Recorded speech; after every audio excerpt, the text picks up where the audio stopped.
Παιδιά, είχα σκοπό να ξεκινήσω από αύριο το vlog στο YouTube για τα γενέθλιά μου. Ας το ξεκινήσω από τώρα, γιατί ο Δημήτρης απλά με έχει κλείσει το δωμάτιο και προσπαθεί να κάνει μία έκπληξη. Να σας πω ότι το vlog αυτό θα είναι η μέρα των γενεθλίων μου, που είναι σήμερα σε 2 λεπτά, και το πάρτι των γενεθλίων μου που θα είναι το Σάββατο. Οπότε 2 μέρες ουσιαστικά που πιστεύω ότι θα δείξω και θα κάνω πολλά αυτές τις 2 μέρες. Θα γίνεις με άσπρα μαλλιά, παντού να λένε να μία σοφός. Αυτή τη στιγμή, να ξέρετε, δεν βλέπω τα μάτια μου. Είμαι τόσο τυφλή, οπότε είναι τόσο άβολο. Περιμένετε. Ωραία, τώρα που κάπως βλέπω, πάμε να κάνουμε το γενεθλιακό μου skincare. Τίποτα, το κλασικό skincare.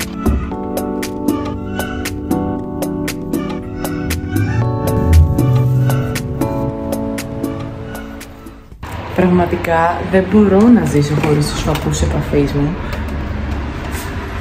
Γιατί άνοιξε το ψυγείο για να πιω ένα ginger shot, το οποίο πού είναι? Ρε με τυφλή, εδώ το είχα ακουμπήσει. Δεν έχω καταλάβει γιατί σε αυτό το φωτισμό φαίνεται σαν να έχω σημάδια. Γιατί και να έχω δεν πειράζει, αλλά δεν έχω. Τέλος πάντων, είναι τέλειο που έχει φτιάξει ο καιρός και μπορώ να τρώω πρωινό στο μπαλκόνι. Δεν έχω καλύτερο. Έχω φτιάξει γιαούρτι, με πρωτεΐνη και digestive χωρίς ζάχαρη, οπότε γλυκιά γεύση όμως χωρίς ζάχαρη. Δεν πρόλαβα να σας δείξω τίποτα από την προετοιμασία της νύφης, αλλά είμαι κουκλάρα. Ο Δημήτρης δουλεύει και πάω για καφεδάκι με την Αντωνία. Ένα outfit check. Και έφυγα. Δεν ξέρω αν το παθαίνετε κι εσείς, αλλά εγώ στις μέρες των γενεθλίων μου νιώθω μια έτσι μελαγχολία, θλίψη. Δεν ξέρω πώς να το περιγράψω. Ενώ περνάω πάρα πολύ ωραία. Με πιάνει κάτι.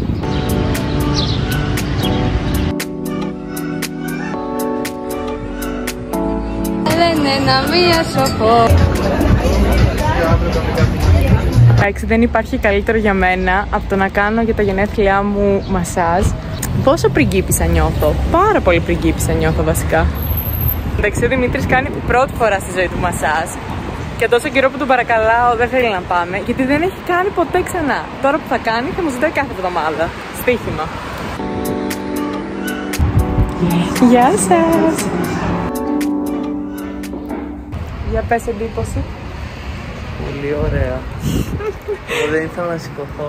Σε κάποια φάση φεύγουν οι κοπέλες και τον έχουν αφήσει με την πετσέτα στη μούρη και του λέω θα βγάλεις την πετσέτα και μου λέει δεν θέλω. Πάμε γυμναστήριο. Εν τω μεταξύ δεν ξέρω καν μετά το μασάζ να κάνεις γυμναστική. Είναι με άσπρα μαλλιά, παντού να σκορπίζεις τις γνώσεις το πώς. Ευχή!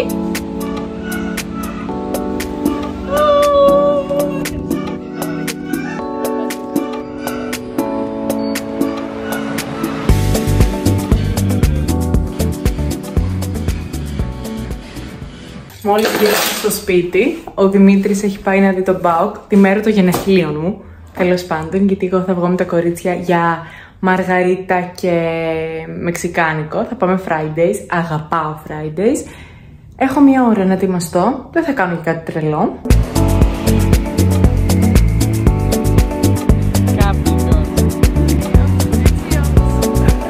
Τα χαίρετα.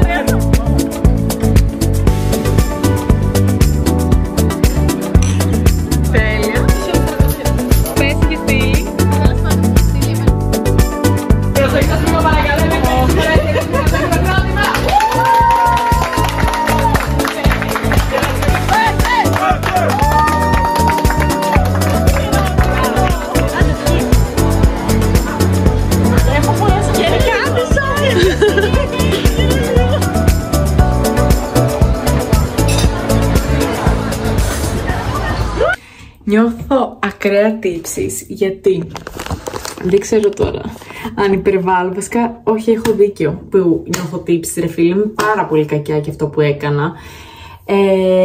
επειδή πλήρωσα με κάρτα, ξέχασα να τους δώσω μπουρμπουάρ και δεν είχαμε ψηλά και άφησα 1 ευρώ, γιατί είχαμε μόνο 1 ευρώ είχε η Αθηνά και τους άφησα 1 ευρώ.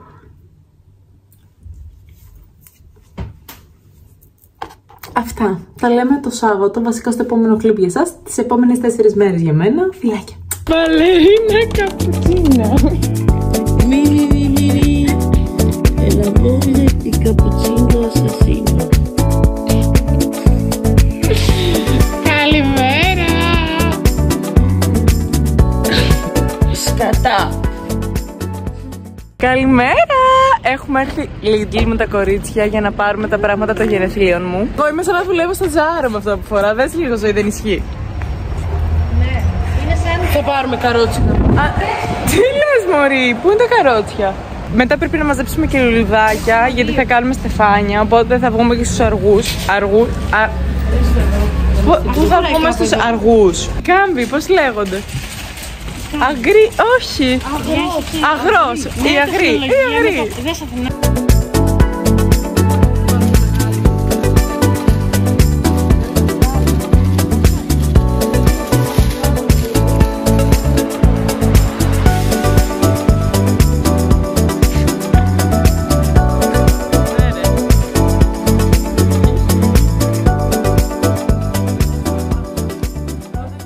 Όσο με έχει καταραστεί και βρέχει και θέλω να κάνω τα γενέθλιά μου στην αυλή.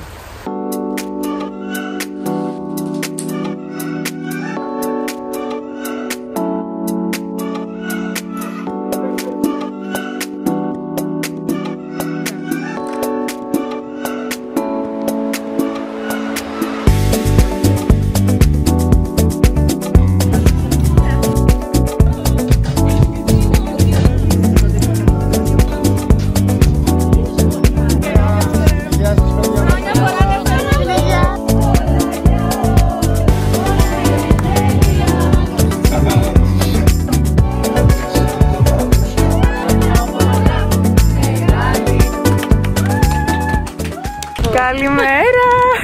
Πάμε γυμναστήριο. Είναι η επόμενη μέρα. Καλά, η μεθεπόμενη μέρα. Απλά ξέχασα να σας κλείσω. Θέλω να πω ότι πέρασα πάρα πολύ ωραία και στο πάρτι μου και τη μέρα των γενεθλίων μου. Αν δείτε την πρώτη μέρα, έσβηνα μόνο προφιτερόλ. Αυτό που ήθελα επίσης να πω είναι ότι την ημέρα των γενεθλίων σου μην προσπαθήσεις ποτέ να ικανοποιήσεις τους καλεσμένους σου, αυτούς που θα γιορτάσεις μαζί τους τέλος πάντων, γιατί είναι η δικιά σου ημέρα και κανόνισε να την περάσεις όπως εσύ θα ήθελες. Και οι άλλοι θα έπρεπε να ευχαριστούν εσένα. Και το λέω γιατί πάρα πολλές φορές τα προηγούμενα χρόνια προσπαθούσα να έχω χαρούμενους όλους τους άλλους και αγχωνόμουν για να βγουν τα πράγματα όπως τα ήθελα για να ικανοποιήσω τους άλλους. Οπότε φέτος νομίζω το απόλαυσα πιο πολύ από όλα τα υπόλοιπα χρόνια. Πριν πούμε bye, περίμενε. Και μια ευχή που θα ήθελα να σας δώσω, την έχω ανεβάσει παντού αλλά θα σας την πω και εδώ. Εύχομαι οι άνθρωποι σας να σας κάνουν να νιώθετε τόσο πλήρης όσο με κάνουν να νιώθω οι δικοί μου άνθρωποι. Bye!